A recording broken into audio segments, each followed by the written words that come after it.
Oh man, what the? Here, let me.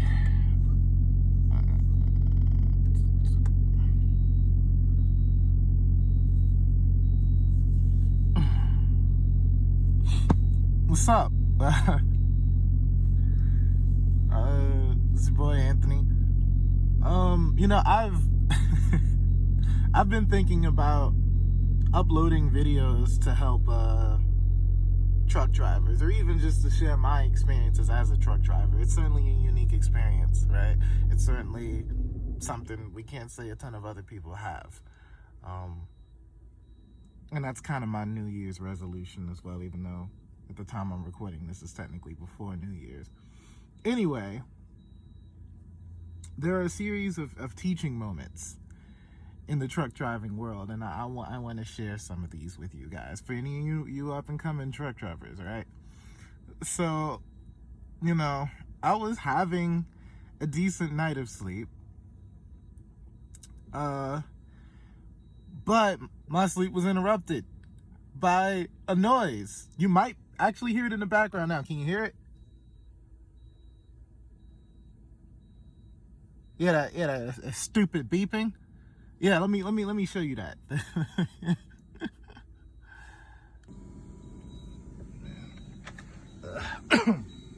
That beeping, my friends, that beeping is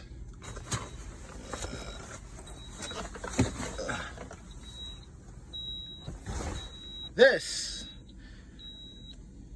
right here, this device here.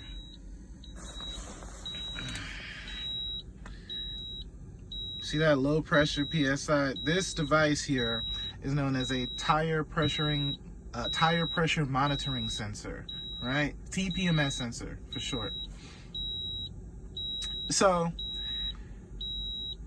this thing goes off and it beeps like this constantly when the tire pressure gets low, and it will not stop until you press one of these buttons. All right, now that's all you got to do to get it to stop, right? So you press that button, and then you go back to sleep, right? At least that's how you think it works. But no! Okay, this thing, you can push the button, but it's just a matter of time before it starts beeping again. Like you got maybe like 30 minutes, maybe more, and then that beeping starts again. Now, if it's 2, 3 o'clock in the morning and you're trying to get some sleep, obviously the noise in and of itself is annoying enough to wake you up. But on top of that, you have to worry about, actually getting out of the bed and pressing one of these buttons, which is just as annoying, if not more annoying than the noise. So a lot of times you kind of have like this internal struggle with yourself, right? Like, man, that noise is annoying, but can I just power through it, maybe? Or damn it, I gotta get up and turn it off. So yeah, if you are a truck driver and you're somewhat of a light sleeper, I'm not a light sleeper. I can handle a lot of things. I can handle all the trucks backing up near, outside. I can handle the sound of the reefer. I can handle the sound of the engine. I can't handle the sound of this stupid TPMS sensor. So what I found is that, now here's the thing. The TPMS sensor is only active when the truck is on.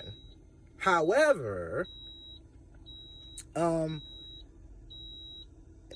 let me back it up. The truck, the TPMS sensor going off like this is normally not a concern, because the truck is off. When you're not using it, the truck is off.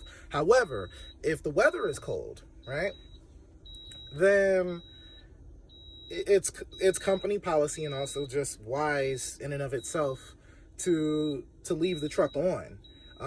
Once you get below 20 degrees, most especially below 10 degrees if the truck is going to be sitting for any extended period of time, several hours or whatever. Because if you do that, there's a very good chance the truck's just not starting in the morning. So then you have to leave it on. And once you leave it on, that's when you get to the issue of the TPMS sensor beeping all the time.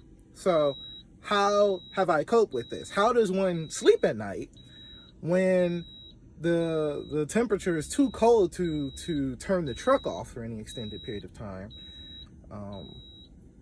Well, it's a very simple explanation, my friends. I just get some of these earplugs. You can find them at any Walmart. They're in like the pharmaceutical area. Very handy. If you're a lighter sleeper than me, you're definitely going to want to use these. You probably don't need to be a truck driver. But yeah, these earplugs are very handy. So what you want to do is you want to stick these in your ear. You kind of smash them in, and they'll kind of mold somewhat to the shape of your ear.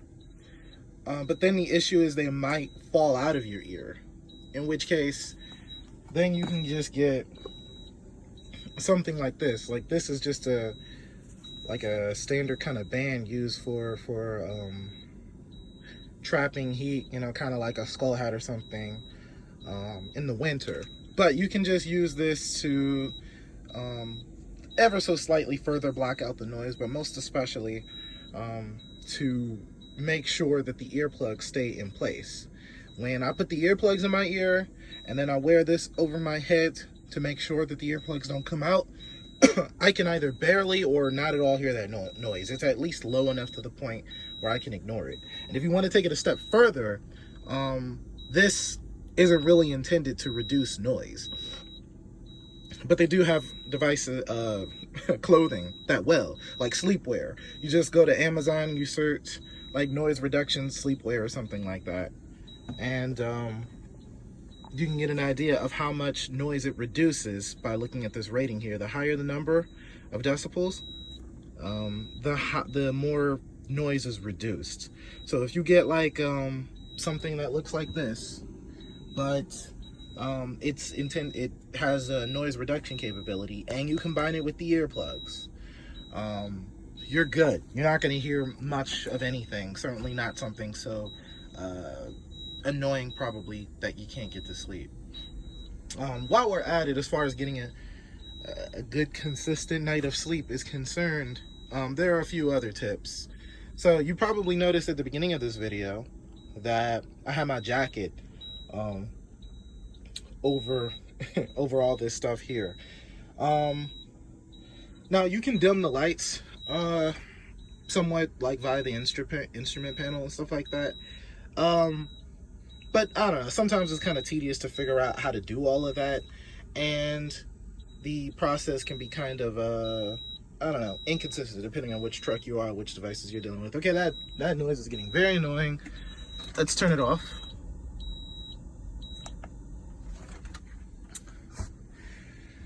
So I took my jacket and I tossed it over all those lights, so I don't have to worry about trying to shut off, navigating different menus to shut off different lights, and I don't have to see any of it. You know, I like the room to be as dim as possible when I'm sleeping. So that's a very easy, simple way of kind of circumnavigating how to formally dim all these lights. Also, your Qualcomm device, you can dim just by pressing the light button here. That's something you would have figured out on your own. And let's see, I'm sure there's more. Yeah, you're going to want to, it's like a whole ritual really to prepare for bed. Like, you know, I have a GPS device behind this curtain. You know, you want to make sure that's turned off because you might get instructions, you know, late at night telling you to make some sort of turn or whatever. And if the truck is off, I've learned that even if the truck is off, no, obviously you don't have to worry about the TPMS sensor if the truck is off, but if the truck is off, you still have to worry about the Qualcomm lighting up, even if you've dimmed it beforehand, even if it's in this status where you got this orange light to indicate that you don't want the screen on, it'll light back up, like if you receive a new message or something. And if you receive several in a row, you just have this big bright light, shining in your face at night that you didn't want. And nothing seems to make sure the screen stays off with 100% consistency after the truck is turned off. So it's easier to just throw the jacket over it and call it a day. Let's see. Other noises you might be worried about is the power inverter, which is often located here, just behind the driver's seat. So the power inverter, if the battery gets too low, whatever, if whatever you got plugged up is draining the battery for whatever reason, that'll go off and that'll start beeping. So that's woken me up a few times. So make sure you're not using too much power or whatever at night, so that you don't have to worry about this going off. And even that can, you have a little wiggle room depending on the truck you're in. If you're in a truck like mine, which is a 2019 Freightliner Cascadia, then you may have an optimized idle feature right there. See that? Now, the way that different trucks idle in different ways. Sometimes you just push a button on the steering wheel. Other times you have to navigate the menu in some way. That's certainly the case here.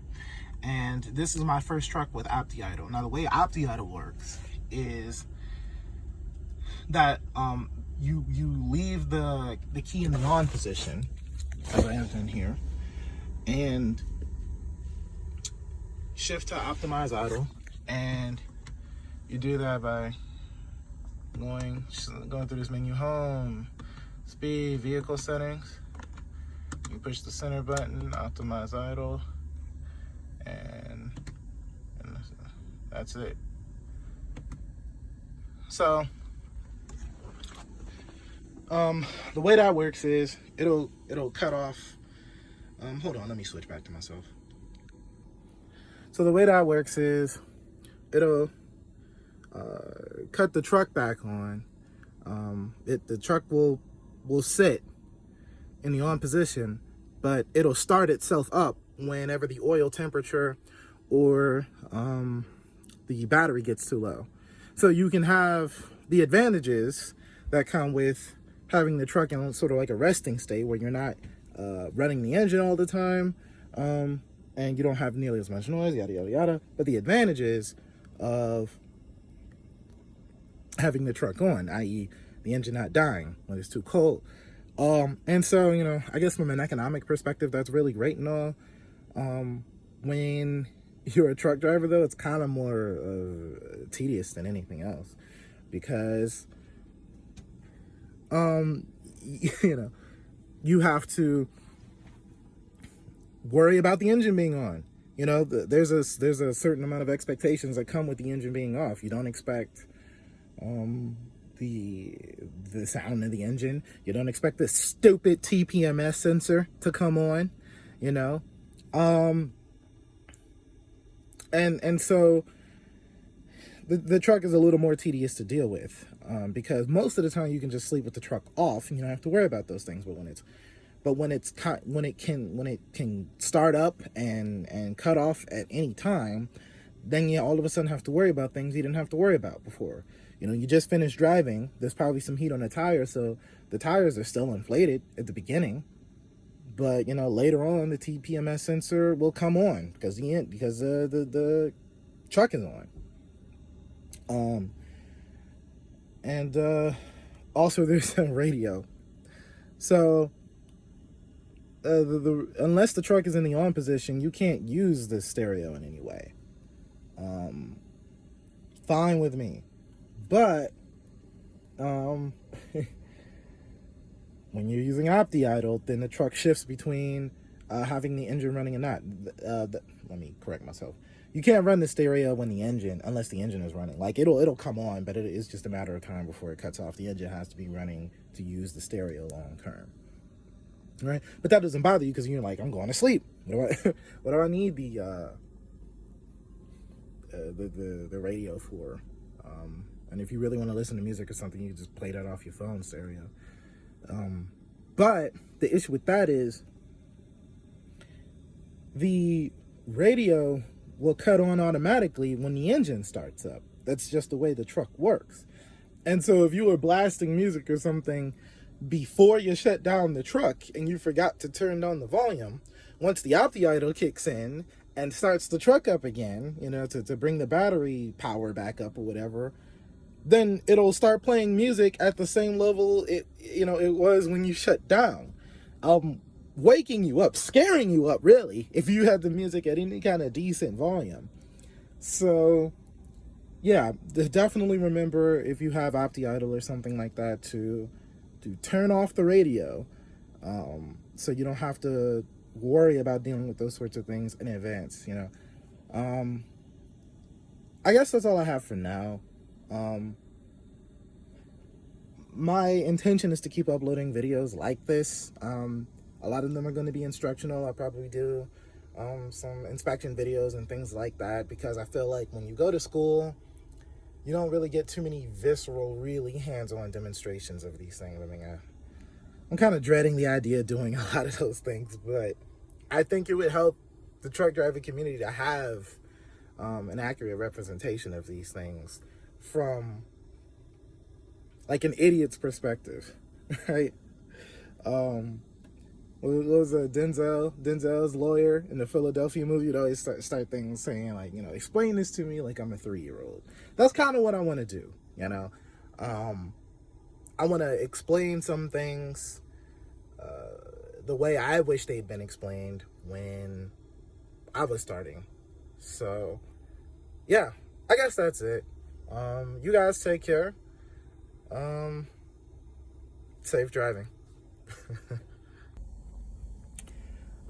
I also want to mention that, a lot of times, the power inverter located behind the driver's seat that I showed you earlier, a lot of times it's placed a little too close in the path. It's so let me show you. So this here, hold on.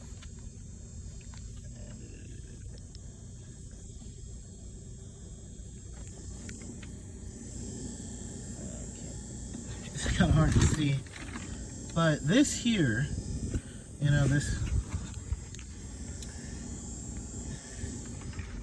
Let me see if I can get it. Okay, yeah, this is about as good as it's gonna get. So that there is the bunk heater. There's heat coming out of here that keeps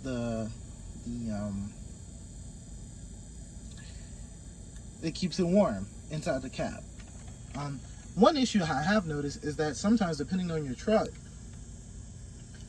like the power inverter over here will be placed not far back enough around this corner to the point that it's basically in the path of the heat from the bunk heater, and that overheats it, and then it starts going off and making all kinds of noise, and then you basically have to unplug the bunk heater for a while it cools off, so that's more noise. I have to say I am absolutely astounded at how much noise there is as a truck driver. Like, just constant, stupid, ear-grating noise that doesn't have to exist. That's what offends me. These problems don't have to exist. You can fix these. These are engineering flaws that boggle the mind, of which there are much more you stumble across in the truck driving world. We'll talk about those. But, yeah, why ever put the power inverter right in front of the bunk heater like that? Did they test anything? They should sleep in the truck for a night, to figure out whether or not it works. This is how, this is what we do with video games and stuff. You gotta play the game to know if it works. I don't understand what's so complicated about that, but apparently they just release trucks out here and they don't actually try to experience it in the way an actual truck driver would. And I'm not even sure if they go through Q&A or whatever, because that's something that shouldn't be an issue. The TPMS sensor shouldn't be an issue. There should be some sort of button you can hit to permanently shut it off for the rest of the night. There's no reason you have to know if your tire is flat, in the middle of your 10-hour break at 3 o'clock in the morning. What are you gonna do with that information? Doesn't matter. Why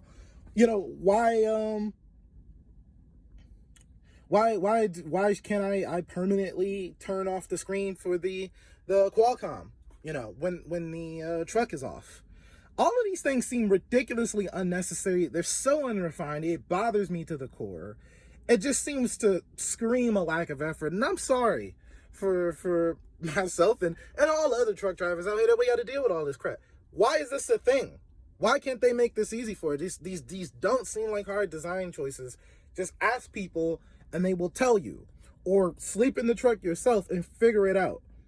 I can handle a lot of noise. I can handle trucks, backing up when I'm trying to sleep in the space next to me. I can handle the reefer trailer going on half the night. I can handle the engine being on half the night. I can handle the noise of the bunk heater, but there has to be a limit. I can't handle constant beeping from the TPMS sensor and, a voice from the Qualcomm saying I've received messages, and the light shining in my face all the time. And, or I have to worry, did I leave the GPS on? I don't want to get instructions late at night making those noise. Did I turn the volume down on the radio? I don't want to have to hear, the static of 511 radio, the standard sound that comes on, once the engine starts up.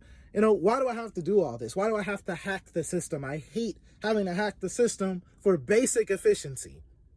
But this is the country we live in. This is the world we live in. So, if I'm sure I forgot some things. If anyone else has any questions or wants any tips or whatever, be sure to leave a comment. Be sure to like, share, subscribe, and all that crap. And yeah.